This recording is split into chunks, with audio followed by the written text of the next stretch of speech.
Hi, welcome to Angels in Syrup, the video book. This first little snippet starts out in chapter 1. There are 12 chapters in total, one per day, in the life of Dave, a guy who you'll meet. And Dave has a number of things occur in his life that changes him, and you'll see how.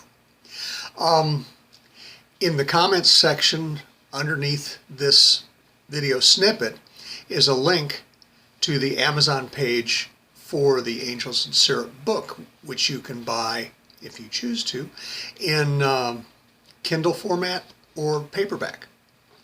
I hope that you enjoyed enough having me read it to you that you might like to have a copy for yourself so you can read it again and again and again. So enough commercial. We'll start out with the first chapter, Angels in Syrup. Here we go. This one's called Hot Dog Combo. Dave lived in a little old frame house in a little old town. It was a Midwestern town that was located in the middle of the Midwest, maybe a little bit to the west of the middle, but it was smack dab in that central part of the Midwest.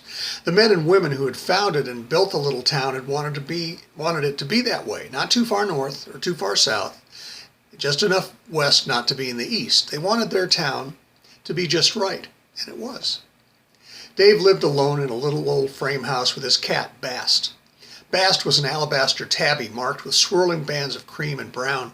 Dave had not intended to have a pet, a cat or a dog or even a hamster, but one day he had opened his door and found Bast sitting there with a snake she had killed. Dave was unsure of what to do, but the cat had looked up at Dave with such an earnest expression that he had felt that it was just good manners to thank the cat for the gift. "Thanks," Dave said. The cat had closed her pale, almost white alabaster eyes and walked into Dave's legs, nudging him and marking him as her own as she did so. Dave had never seen such a large snake before, so before he put it into a trash bag and the bag into the toter for Wednesday when the garbage man would pick it up, he got out his phone and took some pictures. After the snake had been wrapped in plastic and secured inside the toter in the garage, David returned to the porch, but the cat had gone. David posted the pictures on Snapchat and was amazed that within 5 minutes some lurker had replied, "That's a water snake, an apex serpent. Where do you live?" David replied that he lived in the middle of the Midwest, nowhere even near any water except for the Lake of the Plains, which was 7 miles, a good half hour by car, and God only knew how long a slither for a side-winding ground slider. So the lurker must have been nuts, Dave thought. Nuts or not, that had been the only reply to Dave's post. The following day, the cat had returned with another gift for Dave, but this time the little dead thing had been a skunk. The cat had stunk almost as badly as the dead skunk had stunk, and not quite as much as Dave's porch where the gift had been placed for Dave's approval.